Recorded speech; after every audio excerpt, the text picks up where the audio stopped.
And isn't the best acting always about making us feel our common humanity beyond separate identities? A black George Washington in Hamilton, of course. But Ryan Gosling as Frederick Douglass? Yes, that would be problematic.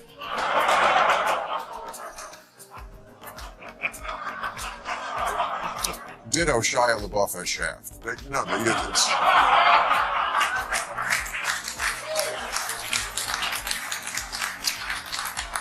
Why don't we just go by merit and let the best actor win?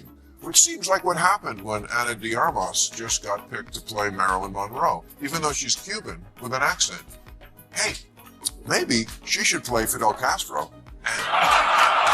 Do you remember when acting meant becoming anyone? That was the magic, disappearing into another life, another world, and living someone else's truth. But in today's Hollywood, that art has almost vanished. The politics of identity have replaced the freedom of transformation. Bill Maher finally said what everyone else has been too afraid to admit: his criticism. Hollywood's self-proclaimed moral gatekeepers, casting directors, more obsessed with checking boxes than finding true talent. His question cut deeper than most dared to ask. When did imagination become offensive? Take John Leguizamo, for example, an actor who's played everything from an Italian plumber to a Venetian, now calling appropriation. When James Franco is cast as Fidel Castro, the irony writes itself. Maher's point slices to the heart of it. If actors are only allowed to play who they already are, then acting isn't art anymore, it's autobiography.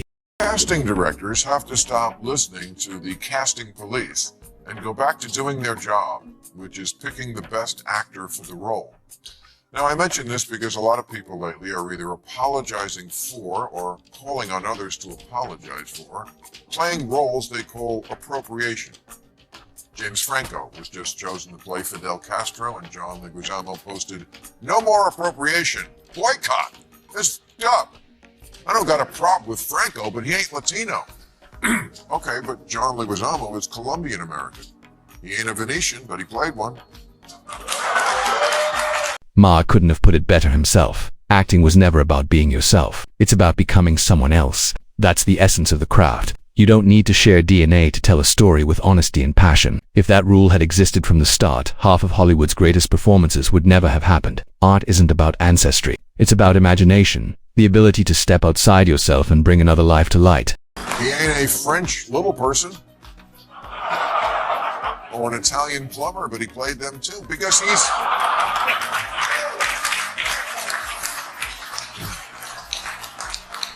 he's an actor. Why the hell do you think people become actors? Because they want to spend their life not being who they are. Picture this: Forrest Gump, but Tom Hanks isn't allowed to play him. Not authentic enough. Harvey Milk, but Sean Penn gets ruled out. Lacks representation. Lincoln, but too British. See how ridiculous that sounds? That's Maher's entire point. The so-called guardians of representation aren't protecting art, they're suffocating it. Every new restriction on who can play what shrinks the creative universe just a little more. It's like telling a painter they can only paint self. Where's the art in that? Daniel Day-Lewis really like? I haven't a clue, which is why he's so great. Because when he plays Lincoln, I only see Lincoln.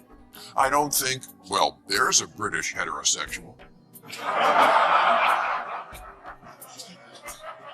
But Hanks says, I don't think people would accept the inauthenticity of a straight guy playing a gay guy because, quote, we're beyond that now. Don't get him started on bosom buddies.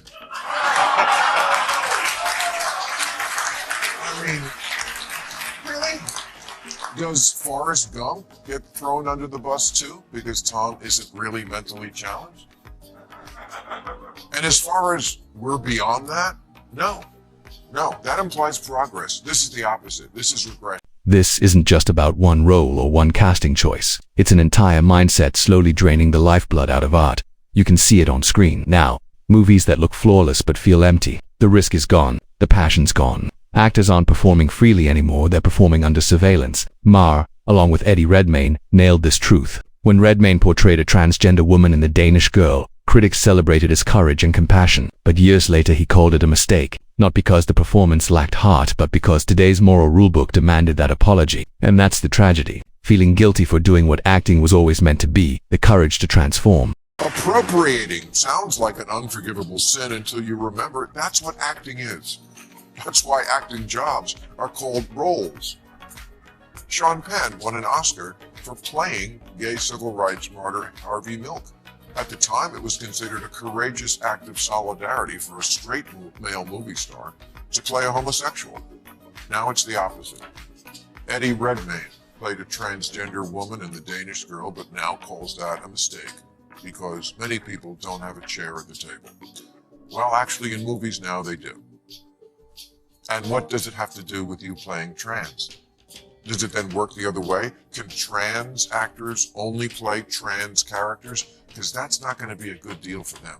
The Danish Girl, starring Eddie Redmayne, wasn't a parody, it was empathy in motion. He gave a human face to a story many viewers had never encountered before. And isn't that the essence of representation? To help audiences understand lives beyond their own. But apparently that's no longer enough, because the outrage machine never stops. Even if you honor a story, they'll find a way to use it against you. This isn't progress anymore. It's control over who gets to decide what's morally acceptable, and who is even allowed to tell certain stories. People need to wake up to that. This constant moral policing doesn't elevate art, it sterilizes it. And the double standards. Exhausting. When a minority actor plays a traditionally white character, it's hailed as revolutionary. But when the reverse happens, it's condemned as cultural appropriation. Which is it then? Artistic freedom cannot be one-way traffic. Either everyone gets to step beyond themselves or no one does. Fairness doesn't take sides. Look at Hamilton, a cast of black and Latino actors retelling the story of America's white founding fathers. Brilliant. Everyone applauded. But flip the roles. Imagine Ryan Gosling playing Frederick Douglass. Hollywood would implode. The irony just keeps piling up.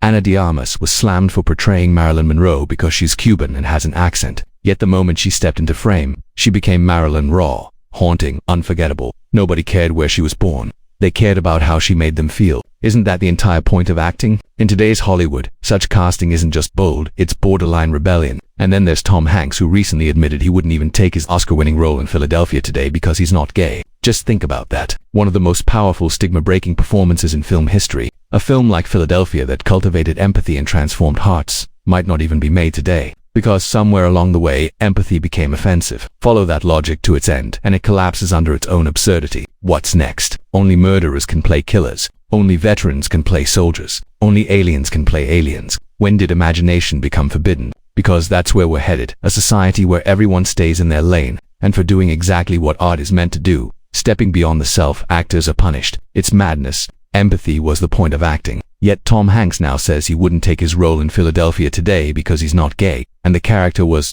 think about that. By that reasoning, every gay actor would have to come out just to work. The greatest performers protect their privacy so we can see their craft, not their headlines. That's what makes cinema magical, disappearing into another existence. But the illusion collapses when authenticity becomes a moral test. Art dies, movies stop moving us and start lecturing us. Here's the cruel irony. The same people shouting for diversity are shrinking it. By telling artists to stay in their lane, they've turned inclusion into exclusion. Real diversity means discovery, the courage to step into another's experience. That's how empathy works. Liberalism itself was founded on that bravery, the will to understand. Now, we're told not to try at all. We used to be united by empathy. Now, we're offended by it. Remember Black Like Me? A white journalist darkened his skin to experience life as a black man in the 1950s, an act born from compassion. Today he'd be publicly destroyed for it. That's how far backward we've gone. Even Spielberg tried to play by the new rules with West Side Story's ethnically accurate casting, but the mob was still furious. Because it's not about better art anymore, it's about control.